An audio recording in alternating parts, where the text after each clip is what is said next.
Comprendre l'identité culturelle de ton public est primordial pour une bonne gestion de ta soirée, mais cette identité est aussi définie par une majorité de personnes, d'âge et de générations similaires présentes dans l'établissement ou ta soirée. Si dans ta soirée sont présents beaucoup de gens de 60 ans, ta programmation musicale ne sera pas la même s'il y a davantage de gens de 20 ans par exemple. Il faut comprendre que le public, constitué d'une majorité de gens de 60 ans, n'écoute et n'attend pas les mêmes musiques qu'un public constitué d'une majorité de gens d'une vingtaine d'années. Et cela est tout à fait compréhensible et normal. C'est au DJ de gérer ce facteur générationnel du public. Cela est primordial afin de ne pas faire d'erreurs ou d'éventuels affronts musicaux, là aussi tout au long de la soirée. J'entends pas mal de jeunes me dire ce soir il y a des vieux de 40 ans, je vais leur mettre de la funk et du disco. Je schématise à peine sans déconner. Ce genre de discours m'irrite un peu, pour tout avouer, car en 2023, les vieux de 40 ans n'écoutent pas de la funk et du disco. Ces deux styles de musique ne concernent même pas cette génération de vieux de 40 ans, pour reprendre le terme. Je vais encore insister, prendre en considération l'âge moyen et les générations que constitue ton public est essentiel. Si le DJ n'a pas à minima une réelle passion de son public, il joue pour lui-même et pas pour eux. Et on ne leur rappellera pas pour une prochaine date. Je vais te montrer comment je m'y prends pour gérer le facteur génération de ton public. Pour cela, il faut gérer plusieurs points pour savoir quelle musique programmer.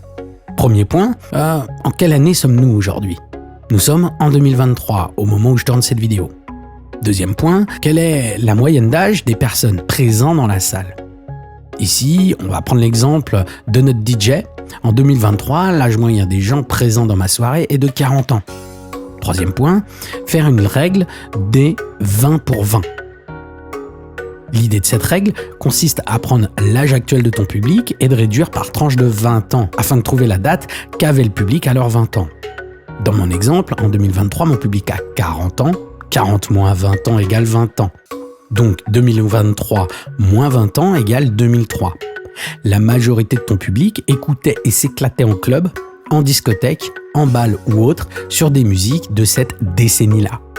Dans mon exemple, il s'agit des années 2000. Il te faudra donc programmer majoritairement des musiques, peu importe le style ou le sous-style de musique, sur le résultat de la décennie de leurs 20 ans. Parce que cela leur correspond, leur parle et les concerne. Cela leur rappelle les moments où ils sortaient en soirée.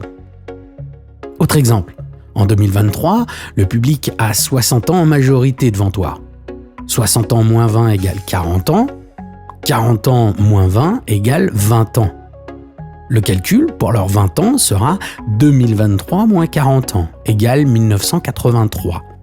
Il te faudra donc programmer majoritairement des musiques, peu importe le style ou le sous-style de musique, dans la décennie des années 80.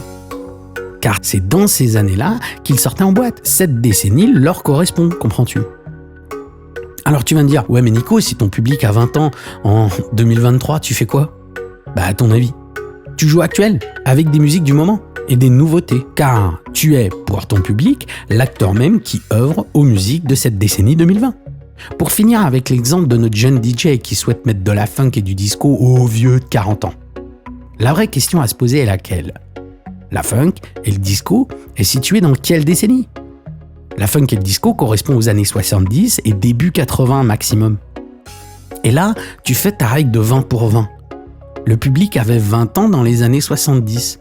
En 2023, cette génération a actuellement 53 ans. Le funk et le disco fait danser cette tranche d'âge de 50 ans et pas de 40 ans. Si tu programmes de la funk et du disco au public de 40 ans, ils se sentiront vexés et la sensation d'être pris pour des vieux et ringards. Crois-moi que les remarques à ton égard vont pas tarder à se faire entendre en cabine DJ et ils auront raison. C'est une vraie faute d'analyse. Savoir gérer ces facteurs de tranche d'âge et de génération de ton public te permettra de connaître davantage ce que le public est venu chercher, mais aussi respecter leur intégrité par la même occasion. Tu as tout à y gagner. Si tu veux en apprendre davantage, je t'ai fait une formation complète sur la programmation musicale pour les DJ. Imagine-toi, toutes les connaissances et les compétences nécessaires pour captiver et gérer ton public lors de chaque soirée. Cette formation te guidera pas à pas pour maîtriser l'art de la programmation musicale et de te démarquer en tant que DJ. Au cours de cette formation, tu découvriras les secrets de la sélection de titres, comment construire son set musical cohérent et comment lire et analyser ton dance floor pour adapter ton set en temps réel. Tu apprendras également à utiliser des outils avancés pour programmer et mixer ta musique avec précision. Mais ce n'est pas tout. Nous aborderons également les différentes techniques pour comprendre ton public et créer des événements uniques et originaux. Si tu veux devenir un DJ incroyablement talentueux, capable de captiver ton public à chaque set, ne cherche plus. Rejoins ma formation sur la programmation musicale et transforme tes sets en expérience musicale inoubliable. Pour cela, clique sur le lien en description de cette vidéo. Et pour toi qui es resté jusqu'au bout de cette vidéo, je t'offre un cadeau. C'est une formation qui t'aide à devenir DJ en moins de 30 minutes, te permettant de voir tes rêves de devenir DJ et producteur se réaliser. Ça, c'est pour moi, c'est cadeau, ça me fait plaisir. Le lien est disponible en description. Mais aussi, abonne-toi à la chaîne en cliquant sur la cloche afin de recevoir toutes les notifications sur mes nouvelles vidéos, car cela m'aide à créer de nouveaux contenus. Et n'oublie pas, si tu as aimé cette vidéo, tu cliques une fois sur le pouce vers le haut, et si tu ne l'as pas aimé, tu cliques 2 fois sur le pouce vers le bas. Pour ma part, je te donne rendez-vous la semaine prochaine pour une autre vidéo. Merci, ciao ciao, bye bye.